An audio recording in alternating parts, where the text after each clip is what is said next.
अनजाना बच्चा। दिल्ली शहर के कनॉट प्लेस में स्थित मित्तल इंडस्ट्रीज लिमिटेड, जिसका कॉर्पोरेट ऑफिस शहर की सबसे ऊंची बिल्डिंगों में से एक था और उस बिल्डिंग की ऊंचाई आकाश को छूती नजर आ रही थी। कनॉट प्लेस दिल्ली के सबसे महंगे कमर्शियल एरियाज में से है।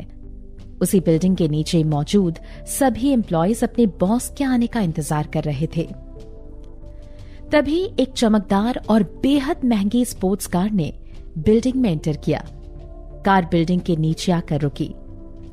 उस कार का गेट जैसे ही ऊपर की तरफ खुला, उसमें से बाहर निकलते हुए पैर महंगे लेदर डिजाइनर शूज और लग्जरी फैब्रिक सूट में ढके हुए थे। वहां खड़े लोग बस उन पैरों को ही घूरते जा रहे थे और वो पैर जमीन के रास्ते लोगों के दिलों में अपनी जगह बनाते हुए आगे बढ़ रहे थे। वो शख्स जब कार से बाहर निकला तो लोग उसे बस देखते ही रह गए। उसका शरीर काफी फिट लग रहा था, उसके बाल हवा में लहरा रहे थे और उसके चेहरे पर एक अजीब सी मुस्कान बिखरी हुई थी। उस शख्स ने कार से उतरने के बाद अपने चारों तरफ जहां भी नजर घुमाई तो पाया कि सभी ने उसके रिस्पेक्ट में अपना सिर झुका रखा है। उसके चेहरे पर कुटिल मुस्कान उभर आई। Welcome mister Sanjay Mittal. Line में खड़े हुए एम्प्लॉयज ने एक साथ उस शख्स का वेलकम किया। संजय ने अपना एक हाथ सूट की पॉकेट में डाल रखा था। उसके लहराते बालों से सनलाइट रिफ्लेक्ट हो रही थी। सबको ग्रीट करने के बाद वो बिल्डिंग के अंदर जाने लगा। सब कुछ एकदम सही लग रहा था कि अचानक डैडी!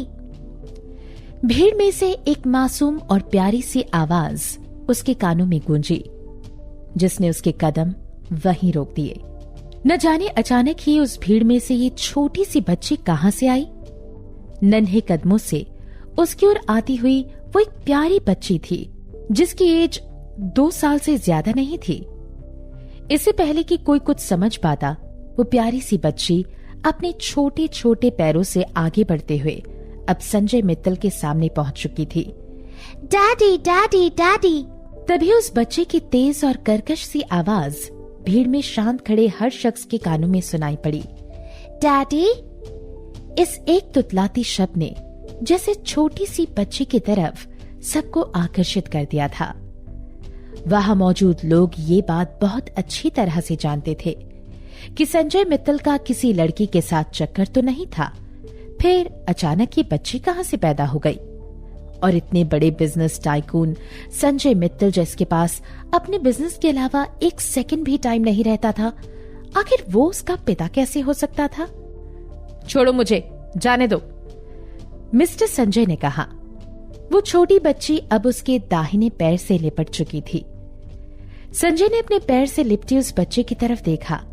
हालांकि संजय को खुद पर इतना ट्रस्ट तो था ही कि आज तक वो किसी लड़की के साथ रिलेशनशिप में रहा ही नहीं, तो ये बेबी होना तो नामुमकिन ही था। संजय के आसपास मौजूद बॉडीगार्ड्स ने हरकत की और वो उस नन्ही बच्ची को उससे अलग करने लगे। लेकिन जैसे ही बॉडीगार्ड ने बच्ची को टच करना चाहा कि तभी उनकी नजर किसी चीज पर पड़ी और उनके हाथ जैसे हवा में ही बर्फ की तरह जम गए। ओह बेबी आयुषी! संजय मित्तल!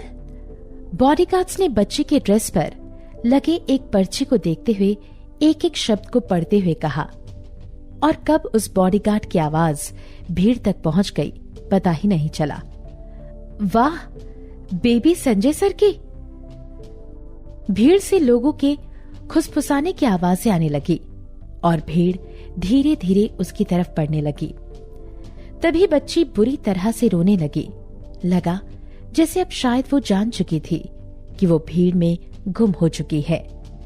उसने जब भीड़ की तरफ एक नजर देखा तो उसकी छोटी छोटी आंखों से आंसू बहने लगे।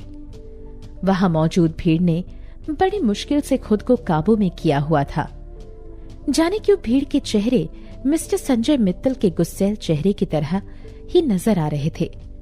हालांकि इधर हवा में ही बर्फ की तरह जमे हुए बॉडीगार्ड इसलिए नहीं हैरान थे कि उस बच्ची के चेहरे की विशेषताएं मिस्टर संजय मित्तल से मेल खा रही थी, बल्कि उसकी वजह कुछ और ही थी।